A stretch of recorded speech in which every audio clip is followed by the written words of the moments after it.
The Dead, Part 1. Lily, the caretaker's daughter, was literally run off her feet. Hardly had she brought one gentleman into the little pantry behind the office on the ground floor, and helped him off with his overcoat, than the wheezy hall door bell clanged again, and she had to scamper along the bare hallway to let in another guest.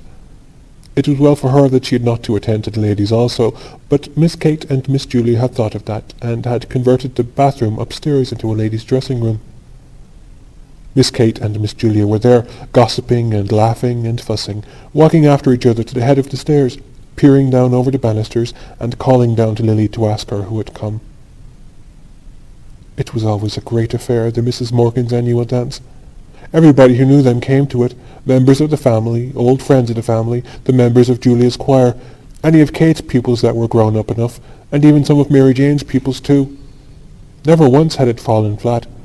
For years and years it had gone off in splendid style, as long as anyone could remember, ever since Kate and Julia, after the death of their brother Pat, had left the house in Stony Batter and taken Mary Jane, their only niece, to live with them in the dark, gaunt house on Usher's Island, the upper part of which they had rented from Mr. Fulham, the corn factor on the ground floor. That was a good 30 years ago, it was a day. Mary Jane, who was then a little girl in short clothes, was now the main prop at the household, for she had the organ in Haddington Road. She had been through the academy, and gave a pupils' concert every year in the upper room of the Antecedent concert rooms. Many of her pupils belonged to the better class families on the Kingstown and Dalkey line. Old as they were, her aunts also did their share. Julia, though she was quite grey, was still the leading soprano in Adam and Eve's, and Kate, being too feeble to go about much, gave music lessons to beginners on the old square piano in the back room. Lily, the caretaker's daughter, did housemaid's work for them. Though their life was modest, they believed in eating well, the best of everything, diamond bone sirloins, 3-shilling tea, and the best bottled stout. But Lily seldom made a mistake in the orders, so that she got on well with her 3 mistresses. They were fussy, that was all. But the only thing they would not stand was back answers. Of course, they had good reason to be fussy on such a night. And then it was long after 10 o'clock, and yet there was no sign of Gabriel and his wife. Besides, they were dreadfully afraid that Freddie Malins might turn up screwed. They would not wish for worlds that any of Mary Jane's pupils should see him under the influence, and when he was like that, it was sometimes very hard to manage him. Freddie Malins always came late, but they wondered what could be keeping Gabriel. And that was what brought them every 2 minutes to the banisters to ask Lily had Gabriel or Freddie come. "Oh, Mr. Conroy," said Lily to Gabriel when she opened the door for him. "Miss Kate and Miss Julia thought you were never coming. Good night, Mrs. Conroy." "I'll engage they did," said Gabriel, "but they forget that my wife here takes 3 mortal hours to dress herself." He stood on the mat, scraping the snow from his goloshes, while Lily led his wife to the foot of the stairs and called out, "Miss Kate, here's Mrs. Conroy." Kate and Julia came toddling down the dark stairs at once. Both of them kissed Gabriel's wife, said she must be perished alive, and asked was Gabriel with her. "Here I am as right as the mail, Aunt Kate, go on up, I'll follow," called out Gabriel from the dark. He continued scraping his feet vigorously while the 3 women went upstairs, laughing, to the ladies' dressing room. A light fringe of snow lay like a cape on the shoulders of his overcoat, and like toe-caps on the 2 toes of his goloshes, and as the buttons of his overcoat slipped with a squeaking noise through the snow-stiffened frieze, a cold, fragrant air from out of doors escaped from crevices in the folds. "Is it snowing again, Mr. Conroy?" asked Lily. She had preceded him into the pantry to help him off with his overcoat. Gabriel smiled at the 3 syllables she had given his surname, and glanced at her. She was a slim, growing girl, pale in complexion, and with hay-coloured hair. The gas in the pantry made her look still paler. Gabriel had known her when she was a child, and used to sit on the lowest step nursing a rag doll. "Yes, Lily," he answered, "and I think we're in for a night of it." He looked up at the pantry ceiling, which was shaking with the stamping and shuffling of feet on the floor above, listened for a moment to the piano, and then glanced at the girl who was folding his overcoat carefully at the end of a shelf. "Tell me, Lily," he said in a friendly tone, "do you still go to school?" "Oh, no, sir," she answered. "I'm done schooling this year and more." "Oh, then," said Gabriel gaily, "I suppose we'll be going to your wedding one of these fine days with your young man, eh?" The girl glanced back at him over her shoulder and said with great bitterness, "The men that is now is only all palaver and what they can get out of you." Gabriel coloured, as if he felt he had made a mistake, and, without looking at her, kicked off his galoshes and flicked actively with his muffler at his patent leather shoes. He was a stout, tallish young man.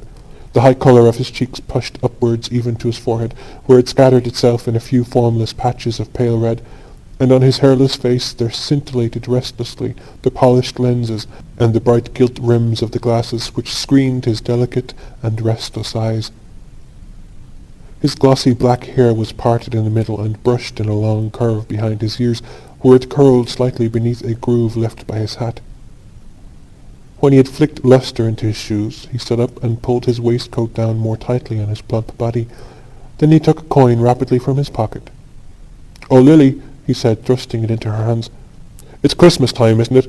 Just here's a little—" He walked rapidly toward the door. "Oh, no, sir," cried the girl, following him. "Really, sir, I wouldn't take it." Christmas time, said Gabriel, almost trotting to the stairs, waving his hand to her in deprecation. The girl, seeing that he had gained the stairs, called out after him, "Well, thank you, sir." He waited outside the drawing-room door until the waltz should finish, listening to the skirts that swept against it and to the shuffling of feet. He was still discomposed by the girl's bitter and sudden retort. It had cast a gloom over him which he tried to dispel by arranging his cuffs and the bows of his tie. He then took from his waistcoat pocket a little paper and glanced at the headings he had made for his speech. He was undecided about the lines from Robert Browning, for he feared they would be above the heads of his hearers. Some quotation that they would recognize from Shakespeare or from the melodies would be better. The indelicate clacking of the men's heels and the shuffling of their soles reminded him that their grade of culture differed from his. He would only make himself ridiculous by quoting poetry to them which they could not understand. They would think that he was airing his superior education. He would fail with them just as he had failed with the girl in the pantry. He had taken up a wrong tone. His whole speech was a mistake from first to last, an utter failure. Just then, his aunts and his wife came out of the ladies' dressing-room. His aunts were two small, plainly dressed old women. Aunt Julia was an inch or so taller. Her hair, drawn low over the tops of her ears, was grey, and grey also, with darker shadows, was her large, flaccid face. Though she was stout in build and stood erect, her slow eyes and parted lips gave her the appearance of a woman who did not know where she was or where she was going. Aunt Kate was more vivacious.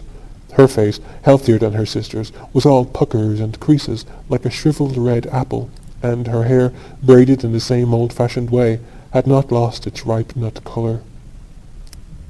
They both kissed Gabriel frankly.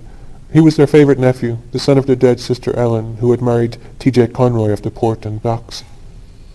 "Greta tells me you're not going to take a cab back to Monkstown tonight, Gabriel," said Aunt Kate. "No," said Gabriel, turning to his wife. "We had quite enough of that last year, hadn't we? Don't you remember, Aunt Kate, what a cold Greta got out of it? Cab windows rattling all the way, and the east wind blowing in after we passed Marion. Very jolly it was. Greta caught a dreadful cold." Aunt Kate frowned severely and nodded her head at every word. "Quite right, Gabriel, quite right," she said. "You can't be too careful." "But as for Greta there," said Gabriel, "she'd walk home in the snow if she were let." Mrs. Conroy laughed. "Don't mind him, Aunt Kate," she said. "He's really an awful bother, what with green shades for Tom's eyes at night, and making him do the dumbbells, and forcing Eva to eat the stirabout. The poor child, and she simply hates the sight of it. Oh, but you'll never guess what he makes me wear now." She broke out into a peal of laughter, and glanced at her husband, whose admiring and happy eyes had been wandering from her dress to her face and hair. The two aunts laughed heartily too, for Gabriel's solicitude was a standing joke with them. "Galoshes," said Mrs. Conroy. "That's the latest. Whenever it's wet underfoot, I must put on my galoshes. Tonight even, he wanted me to put them on, but I wouldn't. The next thing he'll buy me will be a diving suit." Gabriel laughed nervously and patted his tie reassuringly, while Aunt Kate nearly doubled herself, so heartily did she enjoy the joke. The smile soon faded from Aunt Julia's face, and her mirthless eyes were directed towards her nephew's face. After a pause she asked, "And what are galoshes, Gabriel?" "Galoshes, Julia!" exclaimed her sister. "Goodness me, don't you know what galoshes are? You wear them over your boots, Greta, isn't it?" "Yes," said Mrs. Conway. "Gutta percha things. We both have a pair now. Gabriel says everyone wears them on the continent." "Oh, on the continent," murmured Aunt Julia, nodding her head slowly.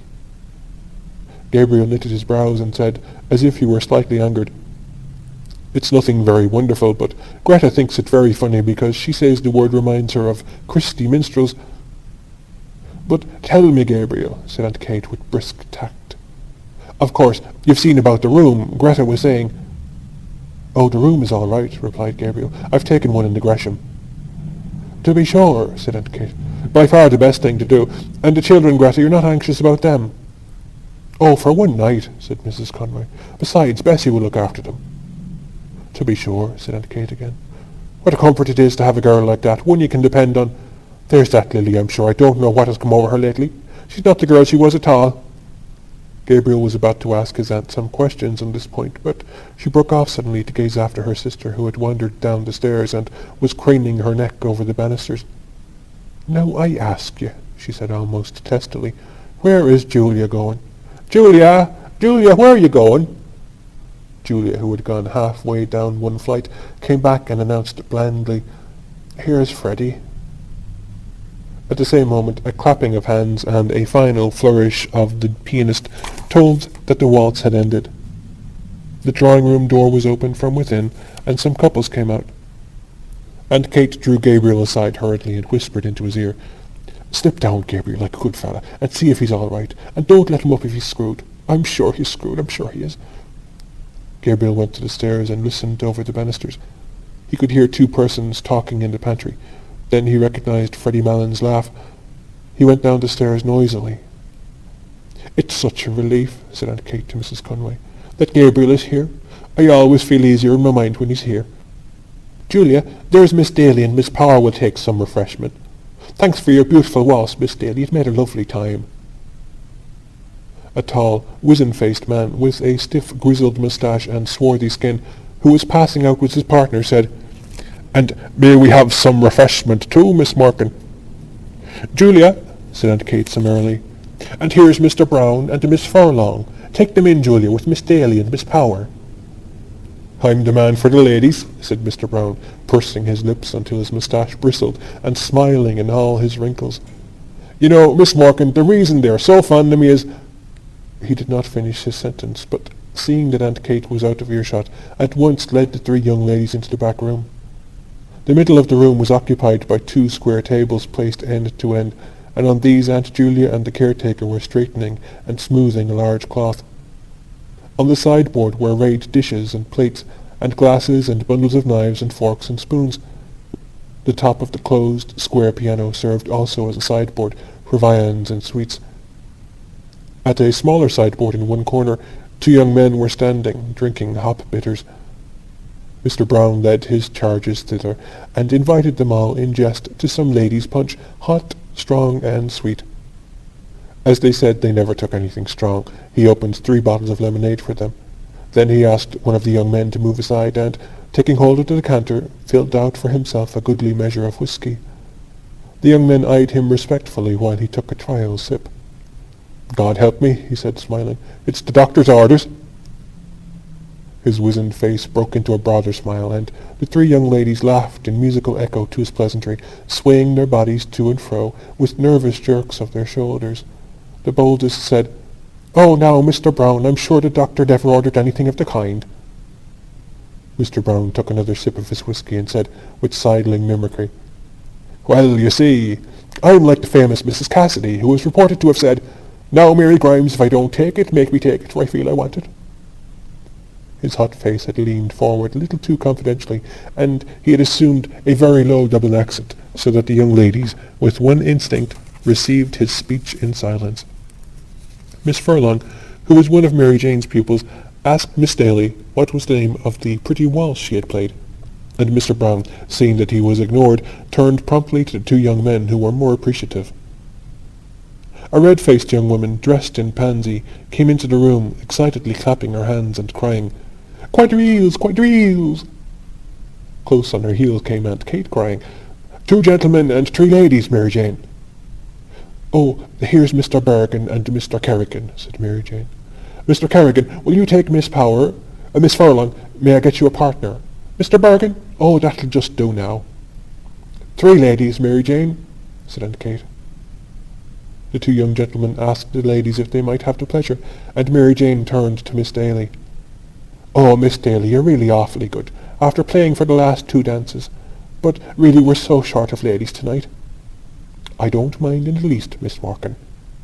But I've a nice partner for you, Mr. Bartle Darcy, the tenor. I'll get him to sing later on. All Dublin is raving about him. Lovely voice, said Aunt Kate. As the piano had twice begun the prelude to the first figure, Mary Jane led her recruits quickly from the room. They had hardly gone when Aunt Julia wandered slowly into the room, looking behind her at something. What is the matter, Julia? Said Aunt Kate anxiously. Who is it? Julia, who was carrying in the column of table napkins, turned to her sister and said simply, as if the question had surprised her, It's only Freddie, Kate, and Gabriel with him. In fact, right behind her, Gabriel could be seen piloting Freddie Malins across the landing. The latter, a young man of about 40, was of Gabriel's size and build, with very round shoulders. His face was fleshy and pallid, touched with colour only at the thick hanging lobes of his ears and at the wide wings of his nose. He had coarse features, a blunt nose, a convex and receding brow, tumid and protruded lips. His heavy-lidded eyes and the disorder of his scanty hair made him look sleepy. He was laughing heartily in a high key at a story which he had been telling Gabriel on the stairs, and at the same time rubbing the knuckles of his left fist backwards and forwards into his left eye. "Good evening, Freddie," said Aunt Julia. Freddie Malins bade the Misses Morkan good evening in what seemed an offhand fashion, by reason of the habitual catch in his voice, and then, seeing that Mr. Brown was grinning at him from the sideboard, crossed the room on rather shaky legs, and began to repeat in an undertone the story he had just told to Gabriel. "He's not so bad, is he?" said Aunt Kate to Gabriel. Gabriel's brows were dark, but he raised them quickly and answered, "Oh, no, hardly noticeable." "Now isn't he a terrible fellow?" she said. "And his poor mother made him take the pledge on New Year's Eve. But come on, Gabriel, into the drawing-room." Before leaving the room with Gabriel, she signalled to Mr. Brown by frowning and shaking her forefinger in warning to and fro. Mr. Brown nodded in answer, and when she had gone, said to Freddie Malins, "Now then, Teddy, I'm going to fill you out a good glass of lemonade just to buck you up." Freddie Malins, who was nearing the climax of his story, waved the offer aside impatiently, but Mr. Brown, having first called Freddie Malins' attention to a disarray in his dress, filled out and handed him a full glass of lemonade. Freddie Malins' left hand accepted the glass mechanically, his right hand being engaged in the mechanical readjustment of his dress. Mr. Brown, whose face was once more wrinkling with mirth, poured out for himself a glass of whisky, while Freddie Malins exploded, before he had well reached the climax of his story, in a kink of high-pitched, bronchitic laughter, and, setting down his untasted and overflowing glass, began to rub the knuckles of his left fist backwards and forwards into his left eye, repeating words of his last phrase, as well as his fit of laughter would allow him. Gabriel could not listen while Mary Jane was playing her Academy piece, full of runs and difficult passages, to the hushed drawing-room. He liked music, but the piece she was playing had no melody for him, and he doubted whether it had any melody for the other listeners, though they had begged Mary Jane to play something. 4 young men, who had come from the refreshment room to stand in the doorway at the sound of the piano, had gone away quietly in couples after a few minutes. The only persons who seemed to follow the music were Mary Jane herself, her hands racing along the keyboard, or lifted from it at the pauses like those of a priestess in momentary imprecation, and Aunt Kate standing at her elbow to turn the page.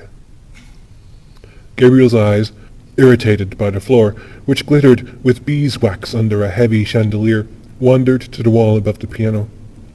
A picture of the balcony scene in Romeo and Juliet hung there, and beside it was the picture of the 2 murdered princes in the tower, which Aunt Julia had worked in red, blue, and brown wools when she was a girl. Probably in the school they had gone to as girls, that kind of work had been taught for 1 year. His mother had worked for him, as a birthday present, a waistcoat of purple tabinet, with little foxes' heads upon it, lined with brown satin, and having round mulberry buttons.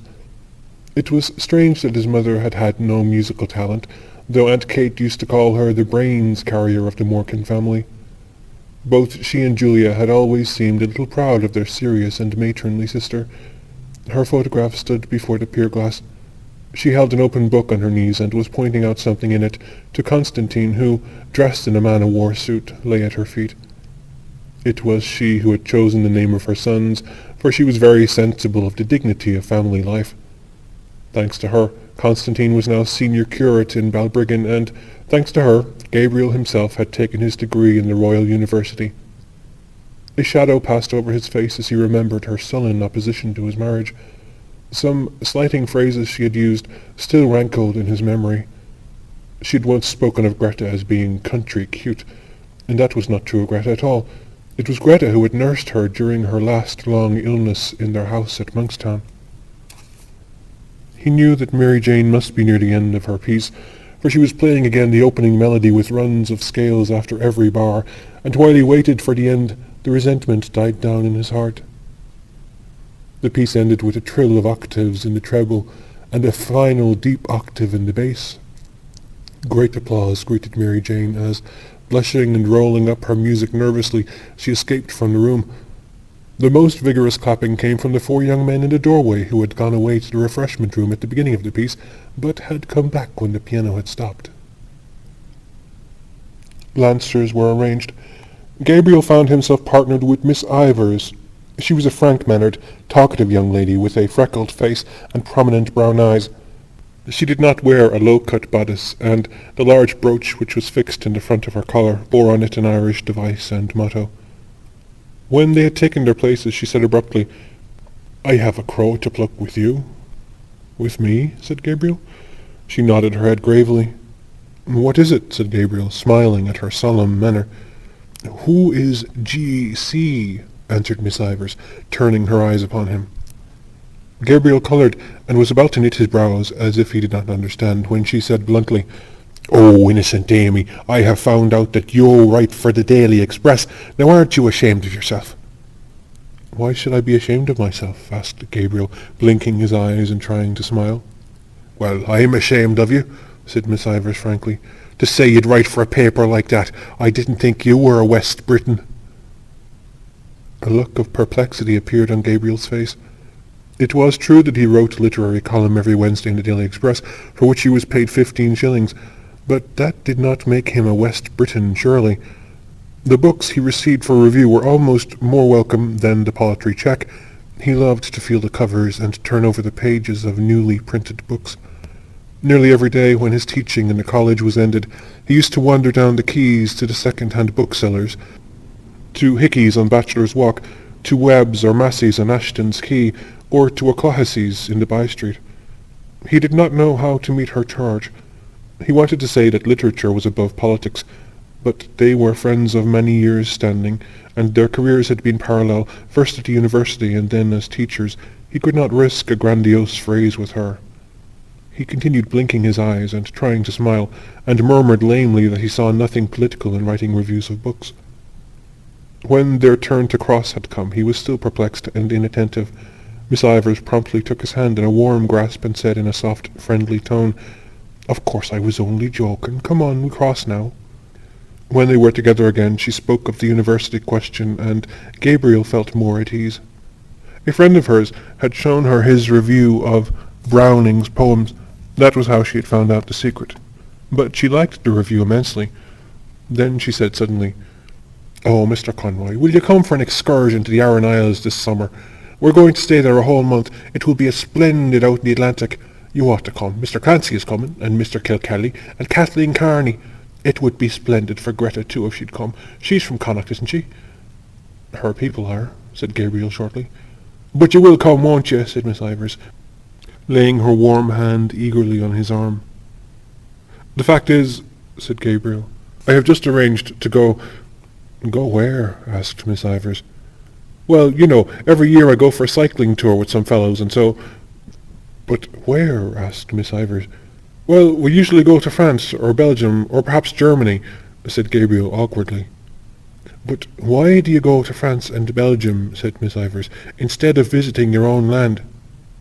"Well," said Gabriel, "it's partly to keep in touch with the languages, and partly for a change." "And haven't you your own language to keep in touch with, Irish?" said Miss Ivors. "Well," said Gabriel, "if it comes to that, you know, Irish is not my language." Their neighbours had turned to listen to the cross-examination. Gabriel glanced right and left nervously, and tried to keep his good humour under the ordeal which was making a blush invade his forehead. "And haven't you your own land to visit," continued Miss Ivors, "that you know nothing of, your own people and your own country?" "Oh, to tell you the truth," retorted Gabriel suddenly, "I'm sick of my own country, sick of it." "Why?" asked Miss Ivors. Gabriel did not answer, for his retort had heated him. "Why?" repeated Miss Ivors. They had to go visiting together, and, as he had not answered her, Miss Ivors said warmly, "Of course, you've no answer." Gabriel tried to cover his agitation by taking part in the dance with great energy. He avoided her eyes, for he had seen a sour expression on her face. But when they met in a long chain, he was surprised to feel his hand firmly pressed. She looked at him from under her brows for a moment quizzically until he smiled. Then, just as the chain was about to start again, she stood on tiptoe and whispered into his ear, "West Britain." When the dances were over, Gabriel went away to a remote corner of the room where Freddie Mallon's mother was sitting. She was a stout, feeble old woman with white hair. Her voice had a catch in it like her son's, and she stuttered slightly. She had been told that Freddie had come and that he was nearly all right. Gabriel asked her whether she had had a good crossing. She lived with her married daughter in Glasgow and came to Dublin on a visit once a year. She answered placidly that she had had a beautiful crossing and that the captain had been most attentive to her. She spoke also of the beautiful house her daughter kept in Glasgow, and of all the friends they had there. While her tongue rambled on, Gabriel tried to banish from his mind all memory of the unpleasant incident with Miss Ivors. Of course, the girl, or woman, or whatever she was an enthusiast. But there was a time for all things. Perhaps he ought not to have answered her like that, but she had no right to call him a West Briton before people, even in joke. She had tried to make him ridiculous before people, heckling him and staring at him with her rabbit's eyes. He saw his wife making her way towards him through the waltzing couples. When she reached him, she said into his ear, "Gabriel, and Kate wants to know, won't you carve the goose as usual? Miss Daly will carve the ham, and I'll do the pudding." "All right," said Gabriel. "She's sending in the younger ones first, as soon as this waltz is over, so that we'll have the table to ourselves." "Were you dancing?" asked Gabriel. "Of course I was. Didn't you see me? What row had you with Molly Ivors?" "No row. Why, did she say so?" "Something like that. I'm trying to get that Mr. Darcy to sing. He's full of conceit, I think." "There was no row," said Gabriel moodily. "Only she wanted me to go for a trip to the west of Ireland, and I said I wouldn't." His wife clasped her hands excitedly and gave a little jump. "Oh, do go, Gabriel," she cried. "I'd love to see Galway again." "You can go if you like," said Gabriel coldly. She looked at him for a moment, then turned to Mrs. Malins and said, "There's a nice husband for you, Mrs. Malins." While she was threading her way back across the room, Mrs. Malins, without adverting to the interruption, went on to tell Gabriel what beautiful places there were in Scotland, and beautiful scenery. Her son-in-law brought them every year to the lakes, and they used to go fishing.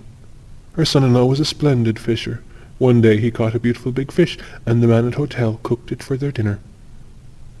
Gabriel hardly heard what she said.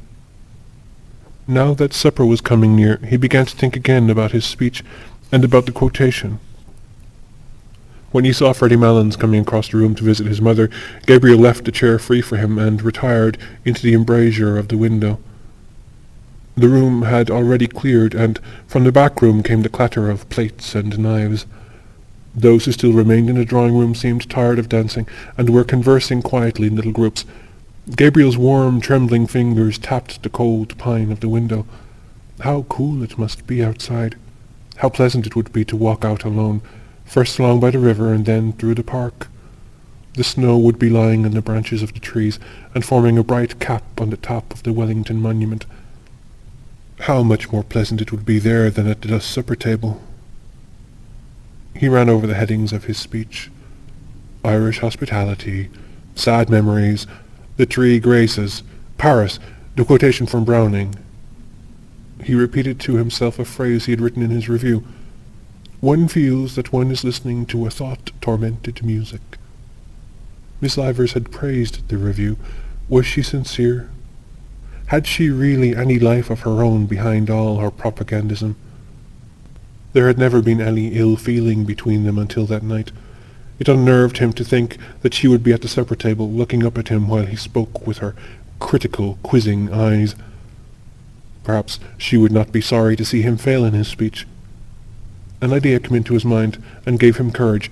He would say, alluding to Aunt Kate and Aunt Julia, "Ladies and gentlemen, the generation which is now on the wane among us may have had its faults, but for my part I think it had certain qualities of hospitality, of humour, of humanity, which the new and very serious and hyper-educated generation that is growing up around us seems to me to lack." Very good. That was one for Miss Ivors. What did he care that his aunts were only two ignorant old women? A murmur in the room attracted his attention. Mr. Brown was advancing from the door, gallantly escorting Aunt Julia, who leaned upon his arm, smiling and hanging her head. An irregular musketry of applause escorted her also as far as the piano, and then, as Mary Jane seated herself on the stool, and Aunt Julia, no longer smiling, half turned so as to pitch her voice fairly into the room, gradually ceased. Gabriel recognized the prelude. It was that of an old song of Aunt Julia's, arrayed for the bridal. Her voice, strong and clear in tone, attacked with great spirit the runs which embellished the air, and though she sang very rapidly, she did not miss even the smallest of the grace notes. To follow the voice, without looking at the singer's face, was to feel and share the excitement of swift and secure flight. Gabriel applauded loudly with all the others at the close of the song, and loud applause was borne in from the invisible supper table. It sounded so genuine that a little colour struggled into Aunt Julia's face as she bent to replace in the music-stand the old leather-bound songbook that had her initials on the cover. Freddie Mellons, who had listened with his head perched sideways to hear her better, was still applauding when everyone else had ceased, and talking animatedly to his mother, who nodded her head gravely and slowly in acquiescence.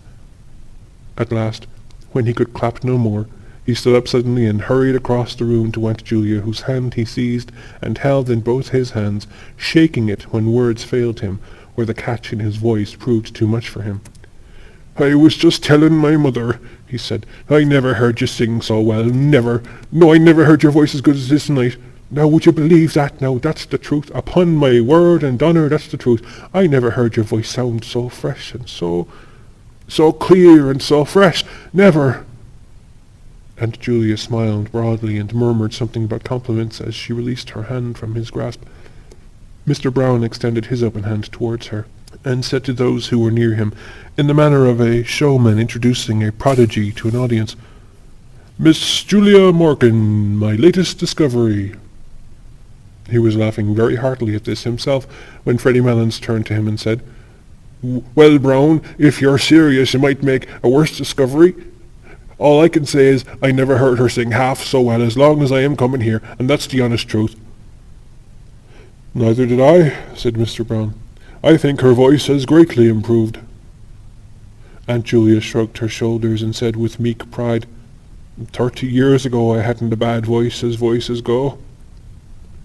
"I often told Julia," said Aunt Kate emphatically, "that she was simply thrown away in that choir, but she never would be said by me." She turned, as if to appeal to the good sense of the others against a refractory child, while Aunt Julia gazed in front of her, a vague smile of reminiscence playing on her face. "No," continued Aunt Kate, "she wouldn't be said or led by anyone, slaving there in that choir night and day, 6 o'clock on Christmas morning, and all for what?" "Well, isn't it for the honour of God, Aunt Kate?" asked Mary Jane, twisting round on the piano stool and smiling. Aunt Kate turned fiercely on her niece and said, "I know all about the honour of God, Mary Jane, But I think it's not at all honourable for the Pope to turn out the women out of the choirs that have slaved there all their lives, and put little whippersnappers of boys over their heads. I suppose it is for the good of the Church if the Pope does it, but it's not just, Mary Jane, and it's not right." She had worked herself into a passion, and would have continued in defence of her sister, for it was a sore subject with her, but Mary Jane, seeing that all the dancers had come back, intervened pacifically. "Now, Aunt Kate, you're giving scandal to Mr. Brown, who is of the other persuasion." Aunt Kate turned to Mr. Brown, who was grinning at this allusion to his religion, and said hastily, "Oh, I don't question the Pope's being right. I am only a stupid old woman, and I wouldn't presume to do such a thing. But there's such a thing as common everyday politeness and gratitude. And if I were in Julia's place, I'd tell that Father Healy straight up to his face—" "And besides, Aunt Kate," said Mary Jane, "we really are all hungry, and when we are hungry we are all very quarrelsome." "And when we are thirsty we are also quarrelsome," added Mr. Brown. "So that we had better go to supper," said Mary Jane, "and finish the discussion afterwards." On the landing outside the drawing-room, Gabriel found his wife and Mary Jane trying to persuade Miss Ivors to stay for supper. But Miss Ivors, who had put on her hat and was buttoning her cloak, would not stay. She did not feel in the least hungry, and she had already overstayed her time. "But only for 10 minutes, Molly," said Mrs. Conroy. "That won't delay you." "To take a pick itself," said Mary Jane. "After all your dancing." "Oh, I really couldn't," said Miss Ivors. "I'm afraid you didn't enjoy yourself at all," said Mary Jane hopelessly. "Ever so much, I assure you," said Miss Ivors. "But you really must let me run off now." "But how can you get home?" asked Mrs. Conroy. "Oh, it's only 2 steps up the quay." Gabriel hesitated a moment and said, "If you will allow me, Miss Ivors, I'll see you home if you really are obliged to go." But Miss Ivors broke away from them. "I won't hear of it," she cried. "For goodness' sake, go into your suppers and don't mind me. I'm quite well able to take care of myself." "Well, you're the comical girl, Molly," said Mrs. Conroy frankly. "Bannock live!" cried Miss Ivors, with a laugh, as she ran down the staircase. Mary Jane gazed after her, a moody, puzzled expression on her face, while Mrs. Conroy leaned over the banisters to listen for the hall door. Gabriel asked himself was he the cause of her abrupt departure, but she did not seem to be in ill humour. She had gone away laughing. He stared blankly down the staircase. At the moment, Aunt Kate came toddling out of the supper-room, almost wringing her hands in despair. "Where is Gabriel?" she cried. "Where on earth is Gabriel? There's everyone waiting in there, stage to let, and nobody to carve the goose." "Here I am, Aunt Kate," cried Gabriel with sudden animation, "ready to carve a flock of geese if necessary." A fat brown goose lay at one end of the table, and at the other end, on a bed of creased paper strewn with sprigs of parsley, lay a great ham, stripped of its outer skin and peppered over with crust crumbs, a neat paper frill round its shin, and beside this was a round of spiced beef. Between these rival ends ran parallel lines of side dishes. 2 little minsters of jelly, red and yellow, a shallow dish full of blocks of blancmange and red jam, a large green leaf-shaped dish with a stalk-shaped handle on which lay bunches of purple raisins and peeled almonds, a companion dish on which lay a solid rectangle of Smyrna figs, a dish of custard topped with grated nutmeg, a small bowl full of chocolates and sweets wrapped in gold and silver papers, and a glass vase in which stood some tall celery stalks. In the centre of the table there stood, as sentries to a fruit stand which upheld a pyramid of oranges and American apples, 2 squat old-fashioned decanters of cut glass, one containing port and the other dark sherry. On the closed square piano a pudding in a huge yellow dish lay in waiting, and behind it were 3 squads of bottles of stout and ale and minerals, drawn up according to the colours of their uniforms, the first 2 black, with brown and red labels, the third and smallest squad white, with transverse green sashes. Gabriel took his seat boldly at the head of the table, and, having looked to the edge of the carver, plunged his fork firmly into the goose. He felt quite at ease now, for he was an expert carver, and liked nothing better than to find himself at the head of a well-laden table. "Miss Furlong, what shall I send you?" he asked. "A wing or a slice of the breast?" "Just a small slice of the breast." "Miss Higgins, what for you?" "Oh, anything at all, Mr. Conroy." While Gabriel and Miss Daly exchanged plates of goose and plates of ham and spiced beef, Lily went from guest to guest with a dish of hot floury potatoes wrapped in a white napkin. This was Mary Jane's idea, and she had also suggested applesauce for the goose, but Aunt Kate had said that plain roast goose without any applesauce had always been good enough for her, and she hoped she might never eat worse. Mary Kate waited on her pupils, and saw that they got the best slices, and Aunt Kate and Aunt Julia opened and carried across from the piano bottles of stout and ale for the gentlemen, and bottles of minerals for the ladies. There was a great deal of confusion and laughter and noise, the noise of orders and counter-orders, of knives and forks, of corks and glass stoppers. Gabriel began to carve second helpings as soon as he had finished the first round, without serving himself. Everyone protested loudly, so that he compromised by taking a long draught of stout, for he had found the carving hot work. Mary Jane settled down quietly to her supper, but Aunt Kate and Aunt Julia were still toddling round the table, walking on each other's heels, getting in each other's way, and giving each other unheeded orders.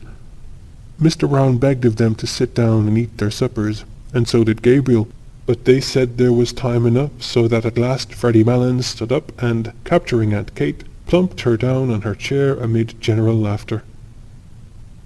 When everyone had been well served, Gabriel said, smiling, "Now, if anyone wants a little more of what vulgar people call stuffing, let him or her speak." A chorus of voices invited him to begin his own supper, and Lily came forward with 3 potatoes which she had reserved for him. "Very well," said Gabriel amiably, as he took another preparatory draught. "Kindly forget my existence, ladies and gentlemen, for a few minutes." He set to his supper and took no part in the conversation, with which the table covered Lily's removal of the plates. The subject of talk was the opera company which was then at the Theatre Royal. Mr. Bartle Darcy the tenor, a dark-complexioned young man with a smart moustache, praised very highly the leading contralto of the company, but Miss Furlong thought she had a rather vulgar style of production.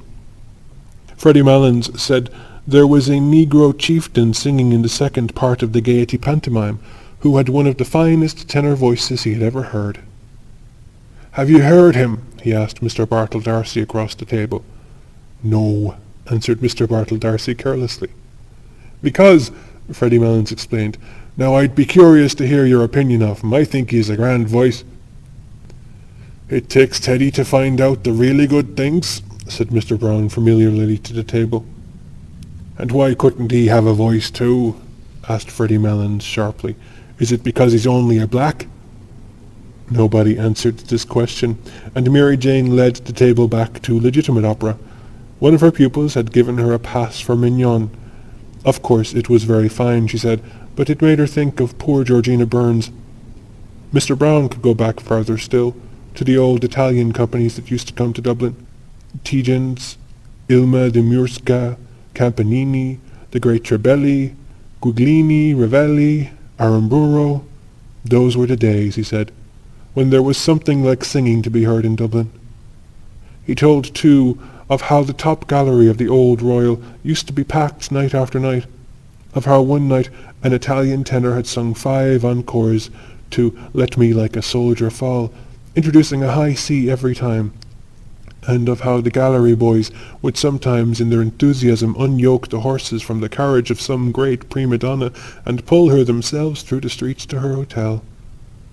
Why did they never play the grand old operas now, he asked. Dinorah, Lucrezia Borgia. Because they could not get the voices to sing them, that was why. "Oh, well," said Mr. Bartle Darcy, "I presume there are as good singers today as there were then." "Where are they?" asked Mr. Brown defiantly. "In London, Paris, Milan," said Mr. Bartle Darcy warmly. "I suppose Caruso, for example, is quite as good, if not better, than any of the men you have mentioned."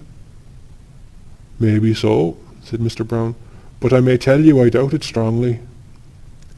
"Oh, I'd give anything to hear Caruso sing," said Mary Jane. "For me," said Aunt Kate, who had been picking a bone, "there was only one tenor. To please me, I mean. But I suppose none of you ever heard of him." "Who was he, Miss Morgan?" asked Mr. Bartle Darcy politely. "His name," said Aunt Kate, "was Parkinson. I heard him when he was in his prime, and I think he had then the purest tenor voice that ever was put into a man's throat." "Strange," said Mr. Bartle Darcy. "I never even heard of him." Yes, Miss Morgan is right," said Mr. Brown. "I remember hearing of old Parkinson, but he's too far back for me." "A beautiful, pure, sweet, mellow English tenor," said Aunt Kate with enthusiasm. Gabriel having finished, the huge pudding was transferred to the table. The clatter of forks and spoons began again. Gabriel's wife served out spoonfuls of the pudding and passed the plates down the table. Midway down they were held up by Mary Jane, who replenished them with raspberry or orange jelly, or with blancmange and jam. The pudding was of Aunt Julia's making, and she received praises for it from all quarters. She herself said that it was not quite brown enough. "Well, I hope, Miss Morgan," said Mr. Brown, "that I'm brown enough for you, because, you know, I'm all brown." All the gentlemen, except Gabriel, ate some of the pudding out of compliment to Aunt Julia. As Gabriel never ate sweets, the celery had been left for him. Freddy Malins also took a stalk of celery and ate it with his pudding. He had been told that celery was a capital thing for the blood, and he was just then under doctor's care. Mrs. Malins, who had been silent all through the supper, said that her son was going down to Mount Melleray in a week or so. The table then spoke of Mount Melleray, how bracing the air was down there, how hospitable the monks were, and how they never asked for a penny piece from their guests. "And do you mean to say," asked Mr. Brown incredulously, "that a chap can go down there and put up there as if it were a hotel, and live off the fat of the land, and then come away without paying anything?" "Oh, most people give some donation to the monastery when they leave," said Mary Jane. "I wish we had an institution like that in our church," said Mr. Brown candidly. He was astonished to hear that the monks never spoke, got up at 2 a.m, and slept in their coffins. He asked what they did it for. "That's the rule of the order," said Aunt Kate firmly. "Yes, but why?" asked Mr. Brown. Aunt Kate repeated that it was the rule, that was all. Mr. Brown still seemed not to understand. Freddy Malins explained to him as best he could that the monks were trying to make up for the sins committed by all the sinners in the outside world. The explanation was not very clear, for Mr. Brown grinned and said, "I like that idea very much, but wouldn't a comfortable spring bed do them as well as a coffin?" "The coffin," said Mary Jane, "is to remind them of their last end." As the subject had grown lugubrious, it was buried in a silence of the table, during which Mrs. Malins could be heard saying to her neighbour in an indistinct undertone, "They are very good men, the monks, very pious men." The raisins and almonds and figs and apples and oranges and chocolates and sweets were now passed about the table, and Aunt Julia invited all the guests to have either port or sherry. At first Mr. Bartle Darcy refused to take either, but one of his neighbours nudged him and whispered something to him, upon which he allowed his glass to be filled. Gradually, as the last glasses were being filled, the conversation ceased. A pause followed, broken only by the noise of the wine and by unsettlings of chairs. The Misses Morgan, all three, looked down at the tablecloth. Someone coughed once or twice, and then a few gentlemen patted the table gently as a signal for silence. The silence came, and Gabriel pushed back his chair. The patting at once grew louder in encouragement, and then ceased altogether. Gabriel leaned his 10 trembling fingers on the tablecloth, and smiled nervously at the company. Meeting a row of upturned faces, he raised his eyes to the chandelier. The piano was playing a waltz tune, and he could hear the skirts sweeping against the drawing-room door. People, perhaps, were standing in the snow on the quay outside, gazing up at the lighted windows and listening to the waltz music.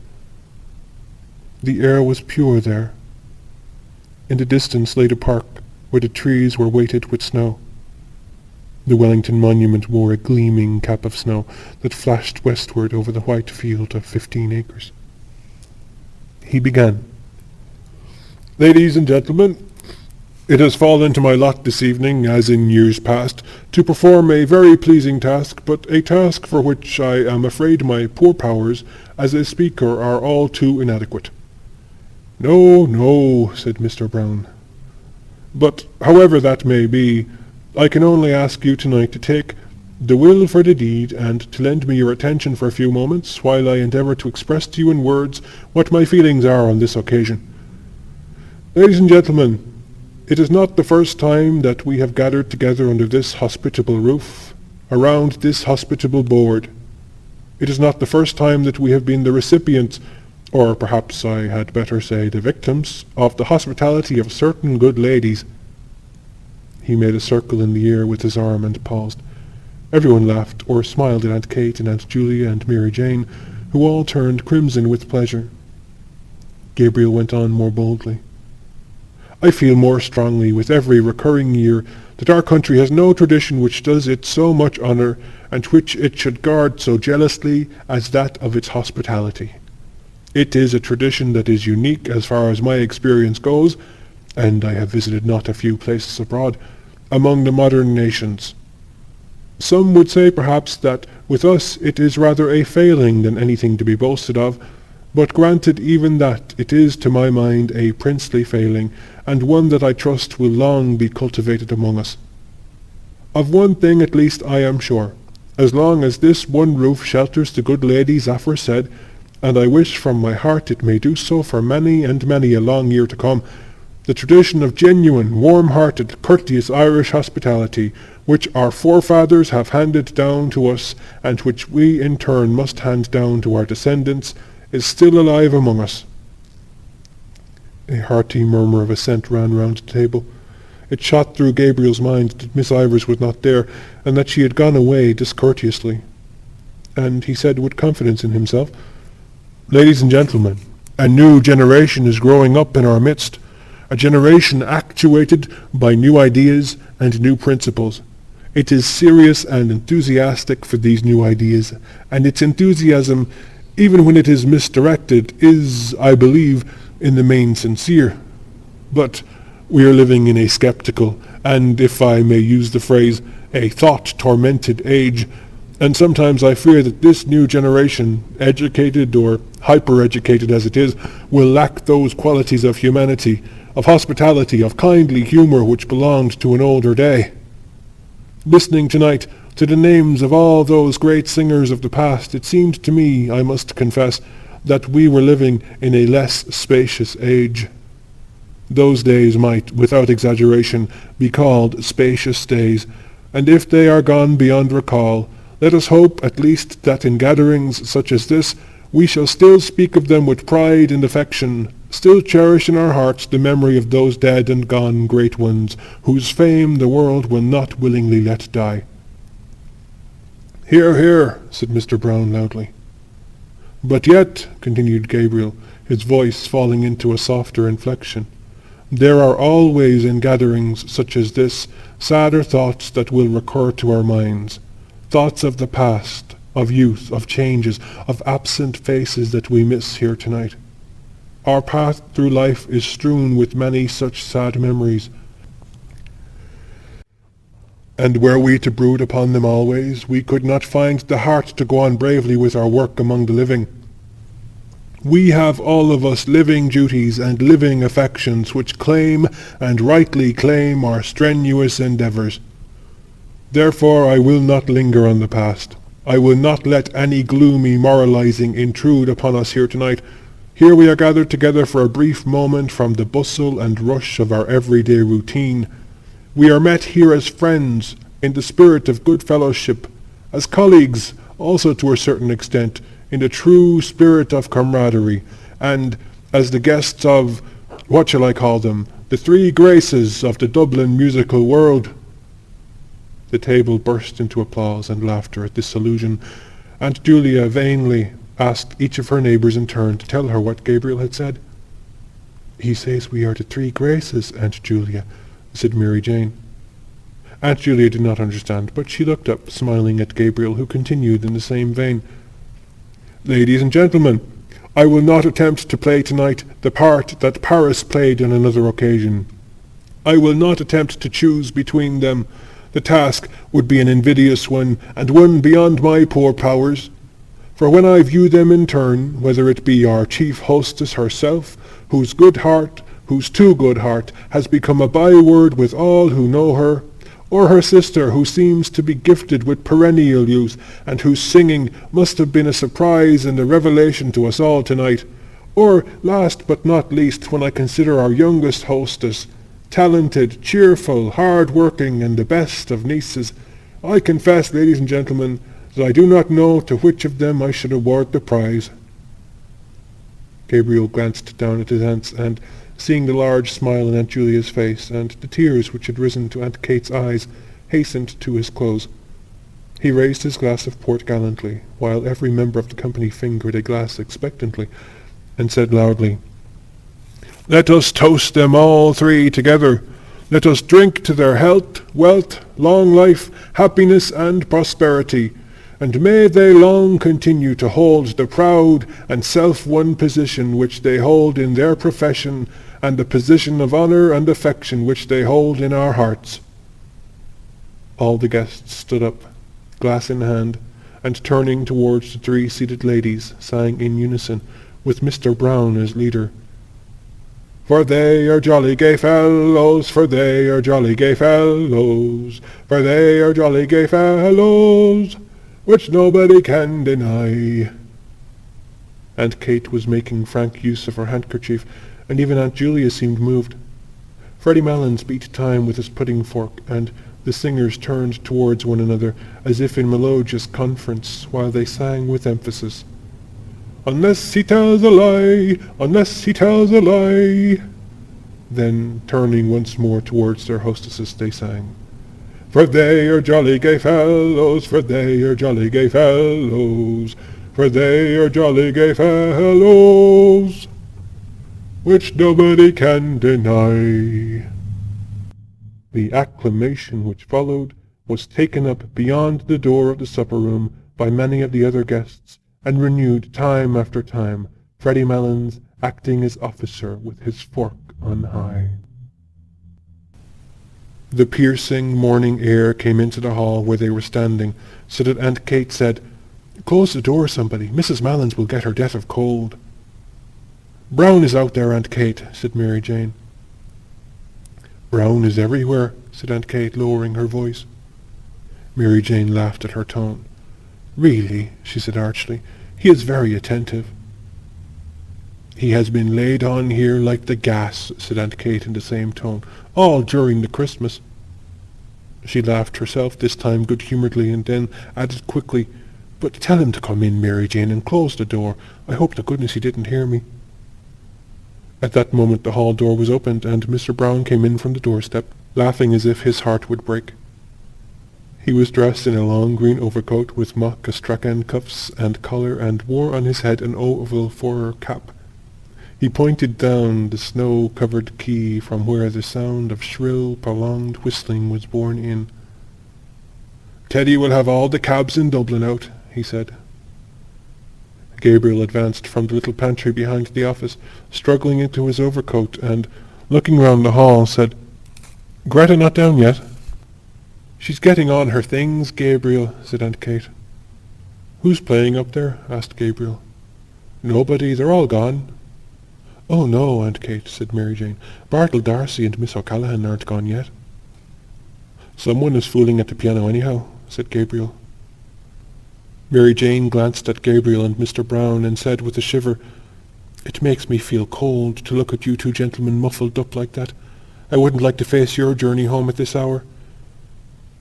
"I'd like nothing better this minute," said Mr. Brown stoutly, "than a rattling fine walk in the country, or a fast drive with a good spanking gore between the shafts."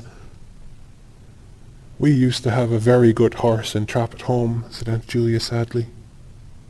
"The never-to-be-forgotten Johnny," said Mary Jane, laughing. Aunt Kate and Gabriel laughed too. "Why, what was wonderful about Johnny?" asked Mr. Brown. "The late lamented Patrick Morkan, our grandfather, that is," explained Gabriel, "commonly known in his later years as the old gentleman, was a glue boiler." "Oh, now, Gabriel," said Aunt Kate, laughing, "he had a starch mill." "Well, glue or starch," said Gabriel. "The old gentleman had a horse by the name of Johnny, and Johnny used to work in the old gentleman's mill, walking round and round in order to drive the mill. That was all very well, but now comes the tragic part about Johnny. One fine day the old gentleman thought he'd like to drive out with the quality to a military review in the park." "The Lord have mercy on his soul," said Aunt Kate compassionately. "Amen," said Gabriel. "So the old gentleman, as I said, harnessed Johnny and put on his very best tall hat and his very best stock collar and drove out in grand style from his ancestral mansion, somewhere near Brack Lane, I think." Everyone laughed, even Mrs. Mellons, at Gabriel's manner, and Aunt Kate said, "Oh, now, Gabriel, he didn't live in Brack Lane, really, only the mill was there."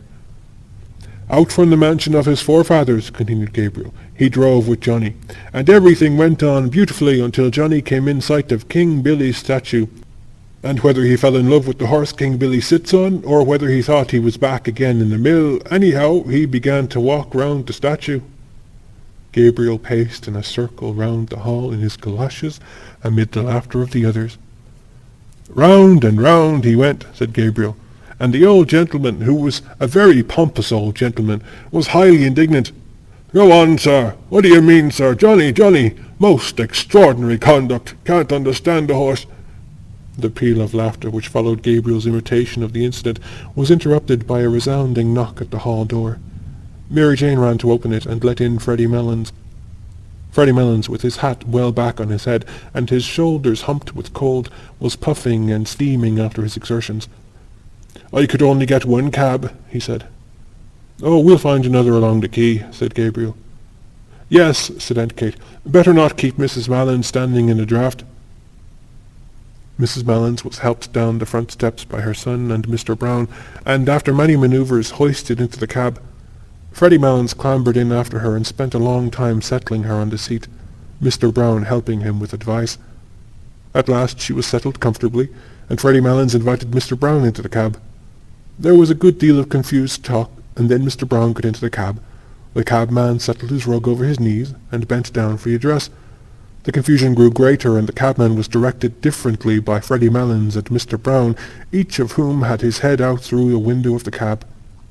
The difficulty was to know where to drop Mr. Brown along the route, and Aunt Kate, Aunt Julia, and Mary Jane helped the discussion from the doorstep with cross-directions and contradictions and abundance of laughter. As for Freddy Mellons, he was speechless with laughter. He popped his head in and out of the window every moment, to the great danger of his hat, and told his mother how the discussion was progressing, till at last Mr. Brown shouted to the bewildered cabman above the din of everybody's laughter, "Do you know Trinity College?"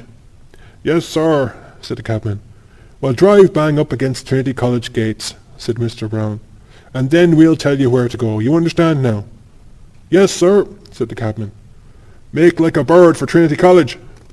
"Right, sir," said the cabman. The horse was whipped up, and the cab rattled off along the quay amid a chorus of laughter and adieus. Gabriel had not gone to the door with the others. He was in a dark part of the hall, gazing up the staircase. A woman was standing near the top of the first flight, in the shadow also.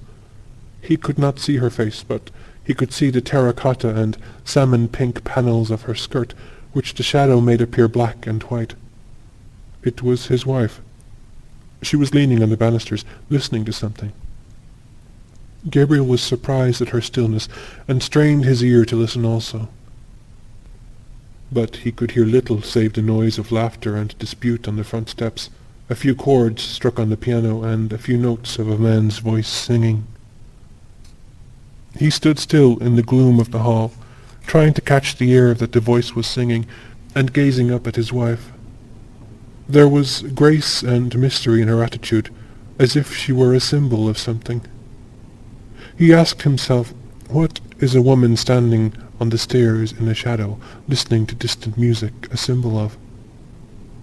If he were a painter, he would paint her in that attitude.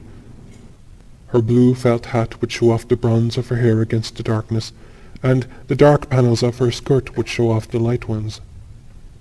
Distant music he would call the picture if he were a painter. The hall door was closed, and Aunt Kate, Aunt Julia, and Mary Jane came down the hall, still laughing. "Well, isn't Freddy terrible?" said Mary Jane. "He's really terrible."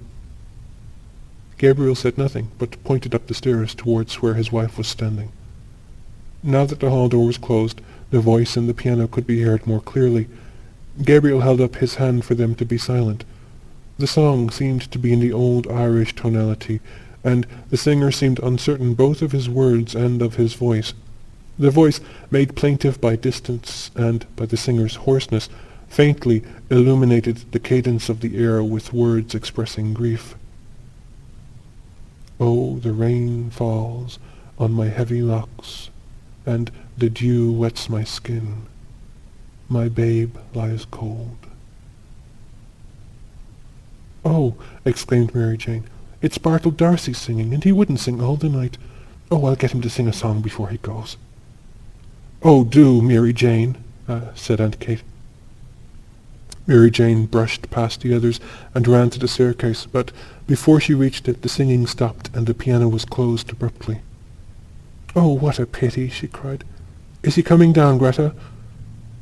Gabriel heard his wife answer yes, and saw her come down towards them. A few steps behind her were Mr. Bartle D'Arcy and Miss O'Callaghan.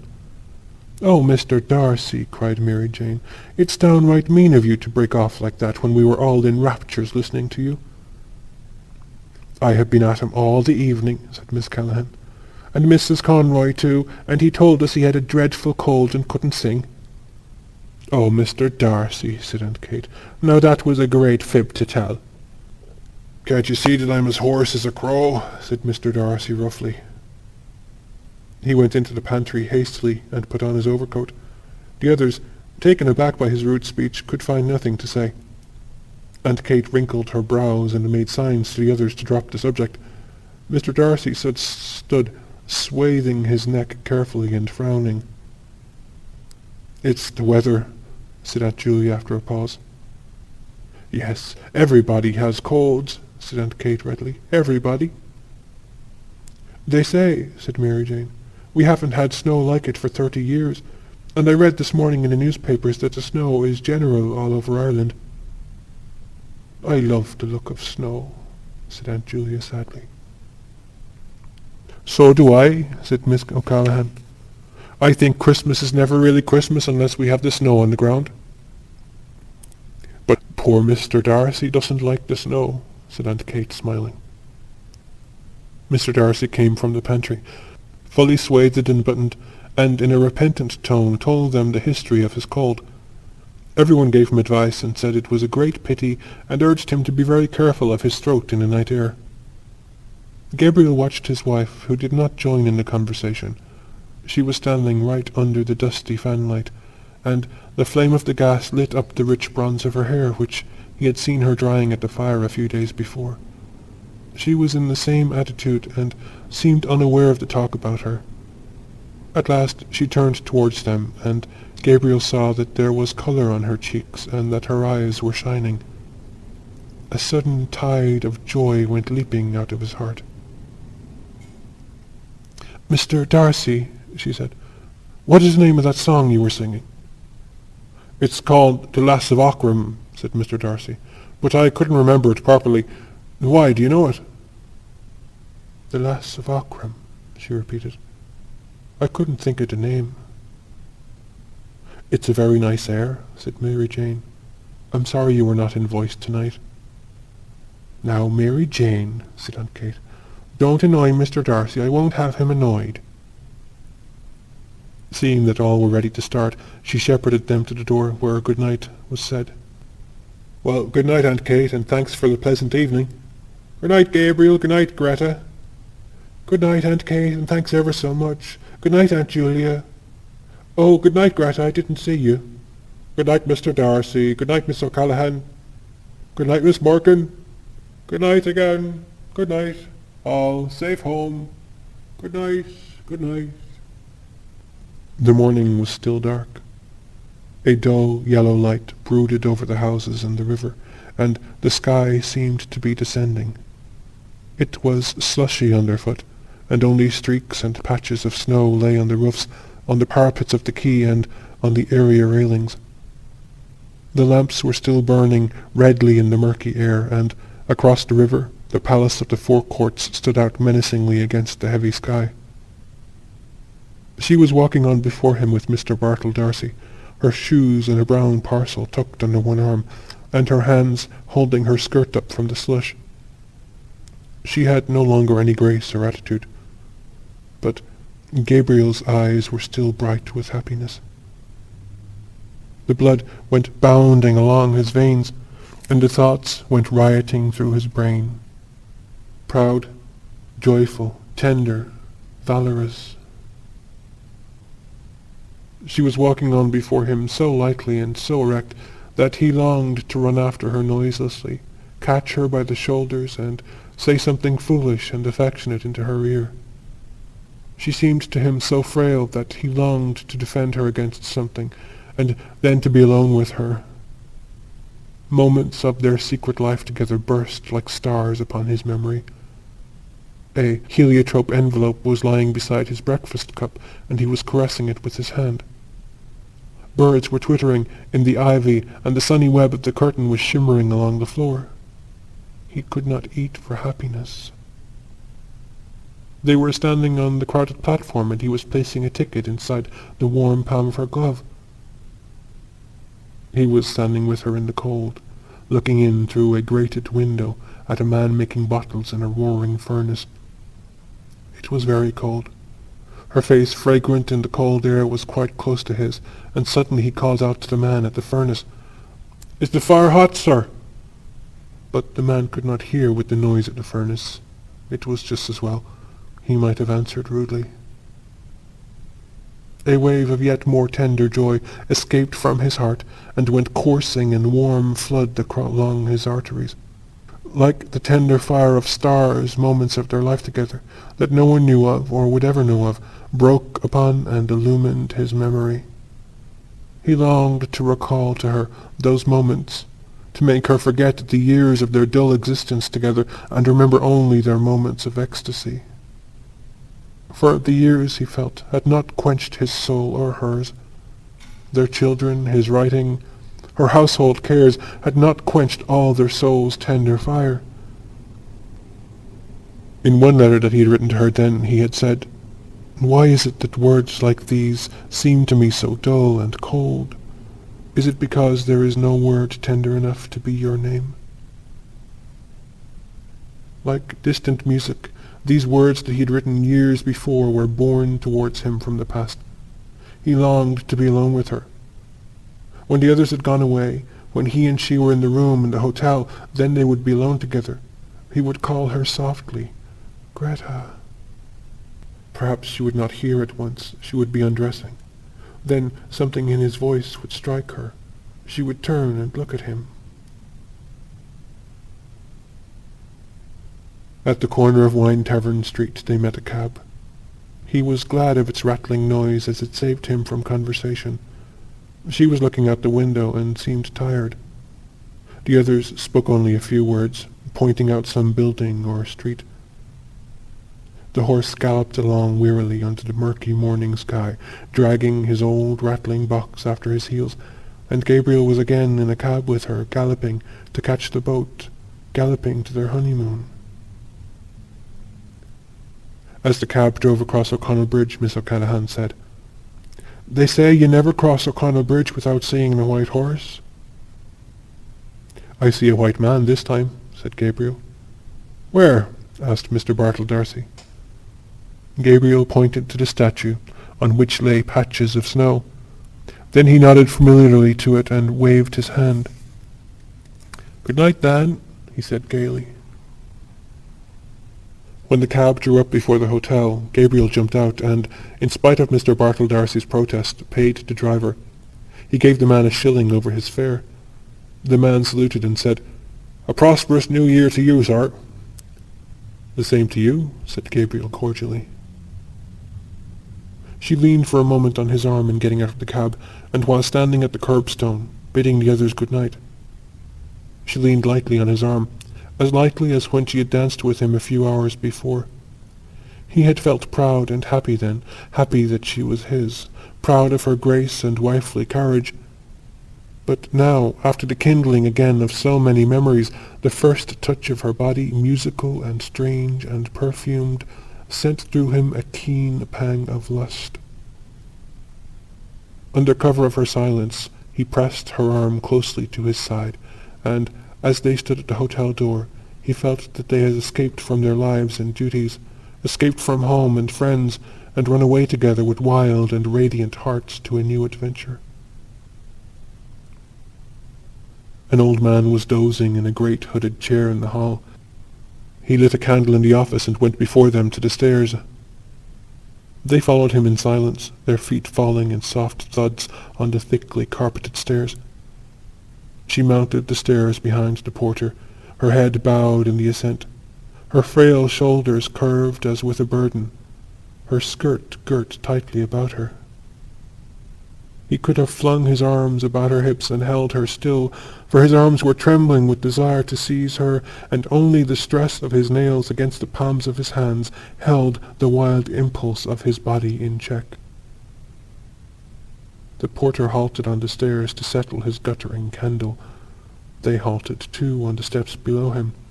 In the silence Gabriel could hear the falling of the molten wax into the tray, and the thumping of his own heart against his ribs. The porter led them along a corridor and opened a door. Then he set his unstable candle down on a toilet table and asked at what hour they were to be called in the morning. 8, said Gabriel. The porter pointed to the tap of the electric light and began a muttered apology, but Gabriel cut him short. We don't want any light. We have light enough from the street. And I say, he added, pointing to the candle, you might remove that handsome article like a good man. The porter took up his candle again, but slowly, for he was surprised by such a novel idea. Then he mumbled good night and went out. Gabriel shot the lock to.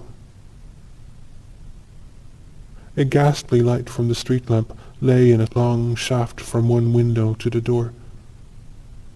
Gabriel threw his overcoat and hat on a couch and crossed the room towards the window. He looked down into the street in order that his emotion might calm a little. Then he turned and leaned against a chest of drawers with his back to the light.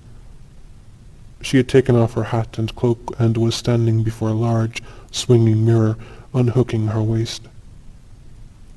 Gabriel paused for a few moments, watching her, and then said, "Greta."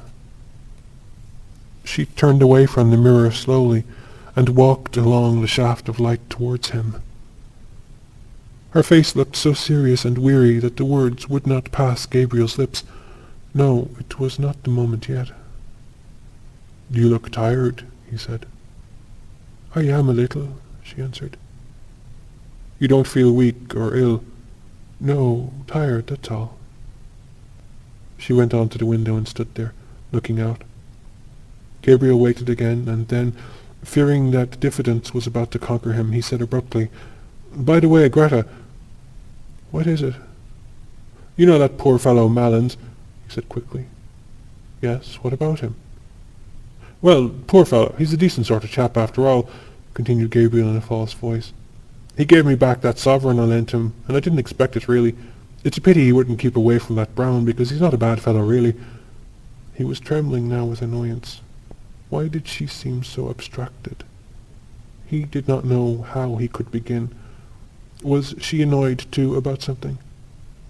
If she would only turn to him, or come to him of her own accord, to take her as she was would be brutal. No, he must see some ardour in her eyes first. He longed to be master of her strange mood. "When did you lend him the £1?" she asked after a pause. Gabriel strove to restrain himself from breaking out into brutal language about the Scottish Malins and his £1. He longed to cry to her from his soul, to crush her body against his, to overmaster her. But he said, "Oh, at Christmas, when he opened that little Christmas card shop in Henry Street." He was in such a fever of rage and desire that he did not hear her come from the window. She stood before him for an instant, looking at him strangely. Then, suddenly raising herself on tiptoe, and resting her hands lightly on his shoulders, she kissed him. "You are a very generous person, Gabriel," she said. Gabriel, trembling with delight at her sudden kiss and at the quaintness of her phrase, put his hands on her hair and began smoothing it back, scarcely touching it with his fingers. The washing had made it fine and brilliant. His heart was brimming over with happiness. Just when he was wishing for it, she had come to him of her own accord. Perhaps her thoughts had been running with his. Perhaps she had felt the impetuous desire that was in him. And then the yielding mood had come upon her. Now that she had fallen to him so easily, he wondered why he had been so diffident. He stood, holding her head between his hands. Then, slipping one arm swiftly about her body and drawing her towards him, he said softly, "Greta, dear, what are you thinking about?" She did not answer, nor yield wholly to his arm. He said again softly, "Tell me what it is, Greta. I think I know what is the matter. Do I know?" She did not answer at once. Then she said in an outburst of tears, "Oh, I am thinking about that song, the Lass of Aughrim." She broke loose from him and ran to the bed, and, throwing her arms across the bed rail, hid her face. Gabriel stood stock still for a moment in astonishment, and then followed her. As he passed in the way of the cheval glass, he caught sight of himself in full length, his broad, well-filled shirt-front, the face whose expression always puzzled him when he saw it in a mirror, and his glimmering, gilt-rimmed eyeglasses. He halted a few paces from her and said, "What about the song? Why does that make you cry?" She raised her head from her arms, and dried her eyes with the back of her hand like a child. A kinder note than he had intended went into his voice. "Why, Greta?" he asked. "I am thinking about a person long ago who used to sing that song." "And who was the person long ago?" asked Gabriel, smiling. "It was a person I used to know in Galway when I was living with my grandmother," she said. The smile passed away from Gabriel's face. A dull anger began to gather again at the back of his mind, and the dull fires of his lust began to glow angrily in his veins. "Someone you were in love with?" he asked ironically. "It was a young boy I used to know," she answered, "named Michael Fury. He used to sing that song, the Lass of Aughrim. He was very delicate."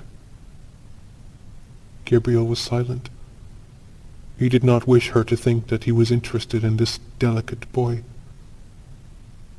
"I can see him so plainly," she said after a moment. "Such eyes as he had, big dark eyes, and such an expression in them. An expression." "Oh, then you were in love with him," said Gabriel. "I used to go out walking with him," she said, "when I was in Galway." A thought flew across Gabriel's mind.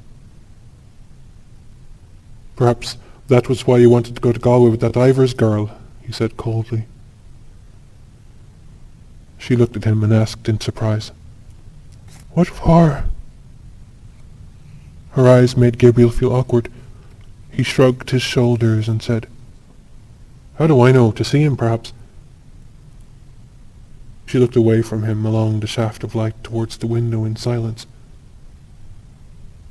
"He is dead," she said at length. "He died when he was only 17. Isn't it a terrible thing to die so young as that?" "What was he?" asked Gabriel, still ironically. "He was in the gasworks," she said. Gabriel felt humiliated by the failure of his irony and by the evocation of this figure from the dead, a boy in the gasworks.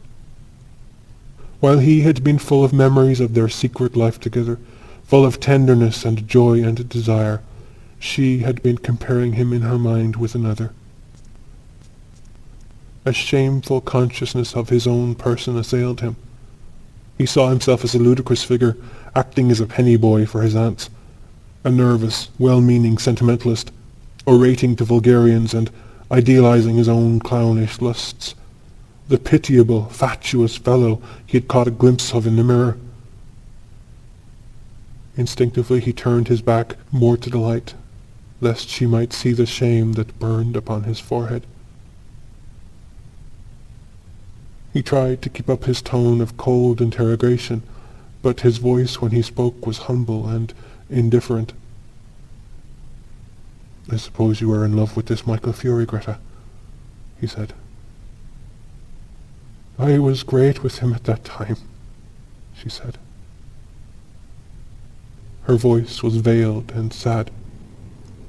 Gabriel, feeling now how vain it would be to try to lead her whither he had purposed, caressed one of her hands and said also sadly, "And what did he die of so young, Greta? Consumption, was it?" "I think he died for me," she answered. A vague terror seized Gabriel at this answer, as if at that hour when he had hoped to triumph, some impalpable and vindictive being was coming against him, gathering forces against him in its vague world. But he shook himself free of it with an effort of reason, and continued to caress her hand. He did not question her again, for he felt that she would tell him of herself. Her hand was warm and moist. It did not respond to his touch, but he continued to caress it just as he had caressed her first letter to him that spring morning. "It was in the winter," she said, "about the beginning of the winter, when I was going to leave my grandmother's and come up here to the convent. And he was ill at the time in his lodgings in Galway, and wouldn't be let out, and his people in Oughterard were written to. He was in decline, they said, or something like that. I never knew rightly." She paused for a moment and sighed. "Poor fellow," she said. "He was very fond of me, and he was such a gentle boy. We used to go out together, walking, you know, Gabriel, like the way they do in the country. He was going to study singing, only for his health. He had a very good voice, poor Michael Fury." "Well, and then?" asked Gabriel. "And then, when it came time for me to leave Galway and come up to the convent, he was much worse, and I wouldn't be let see him, so I wrote him a letter saying I was going up to Dublin and would be back in the summer, and hoping he would be better then." She paused for a moment to get her voice under control, and then went on. "Then, the night before I left, I was in my grandmother's house in Nuns Island, packing up, and I heard gravel thrown up against the window. The window was so wet I couldn't see, so I ran downstairs as I was and slipped out the back into the garden, and there was the poor fellow at the end of the garden shivering." "And did you not tell him to go back?" asked Gabriel. "I implored of him to go home at once, and told him he would get his death in the rain, but he said he did not want to live. I can see his eyes as well. He was standing at the end of the wall where there was a tree." "And did he go home?" asked Gabriel. "Yes, he went home. And when I was only a week in the convent, he died and was buried in Oughterard, where his people came from. Oh, the day I heard that he was dead." She stopped, choking with sobs, and, overcome by emotion, flung herself face downward on the bed, sobbing in the quilt. Gabriel held her hand for a moment longer, irresolutely, and then, shy of intruding on her grief, let it fall gently, and walked quietly to the window.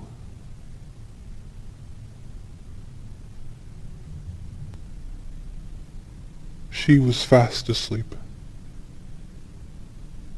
Gabriel, leaning on his elbow, looked for a few moments unresentfully on her tangled hair and half-open mouth, listening to her deep-drawn breath.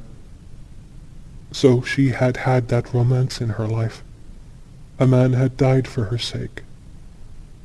It hardly pained him now to think how poor a part he, her husband, had played in her life. He watched her while she slept, as though he and she had never lived together as man and wife. His curious eyes rested long upon her face and on her hair, and as he thought of what she must have been then, in that time of her first girlish beauty, a strange, friendly pity for her entered his soul. He He did not like to say even to himself that her face was no longer beautiful, but he knew that it was no longer the face for which Michael Fury had braved death. Perhaps she had not told him all the story. His eyes moved to the chair over which she had thrown some of her clothes. A petticoat string dangled to the floor. One boot stood upright, its limp upper fallen down. The fellow of it lay upon its side. He wondered at his riot of emotions of an hour before. From what had it proceeded? From his aunt's supper, from his own foolish speech, from the wine and dancing, the merry-making when saying good-night in the hall, the pleasure of the walk along the river in the snow. Poor Aunt Julia! She too would soon be a shade, with the shade of Patrick Morkan and his horse. He had caught that haggard look upon her face for a moment when she was singing Arrayed for the Bridal. Soon, perhaps, he would be sitting in that same drawing-room, dressed in black, his silk hat on his knees. The blinds would be drawn down, and Aunt Kate would be sitting beside him, crying and blowing her nose, and telling him how Julia had died. He would cast about in his mind for some words that might console her, and would find only lame and useless ones. Yes, that would happen very soon. The air of the room chilled his shoulders. He stretched himself cautiously along under the sheets and lay down beside his wife. One by one they were all becoming shades. Better pass boldly into that other world in the full glory of some passion than fade and wither dismally with age. He thought of how she who lay beside him had locked in her heart for so many years that image of her lover's eyes when he told her that he did not wish to live. Generous tears filled Gabriel's eyes. He had never felt like that himself towards any woman, but he knew that such a feeling must be love. The tears gathered more thickly in his eyes, and in the partial darkness he imagined he saw the form of a young man standing under a dripping tree. Other forms were near. His soul had approached that region where dwelled the vast hosts of the dead. He was conscious of, but could not apprehend, their wayward and flickering existence. His own identity was fading out into a grey, impalpable world. The solid world itself, which these dead had one time reared and lived in, was dissolving and dwindling. A few light taps upon the pane made him turn to the window. It had begun to snow again. He watched sleepily the flakes, silver and dark, falling obliquely against the lamplight. The time had come for him to set out on his journey westward. Yes, the newspapers were right. Snow was general all over Ireland. It was falling on every part of the dark central plain, on the treeless hills, falling softly upon the bog of Allen, and farther westward, slowly falling into the dark, mutinous Shannon waves. It was falling, too, upon every part of the lonely churchyard on the hill where Michael Fury lay buried. It lay thickly drifted on the crooked crosses and headstones, on the spears of the little gate, on the barren thorns. His soul swooned slowly as he heard the snow falling faintly through the universe, and faintly falling, like the descent of their last end, upon all the living and the dead.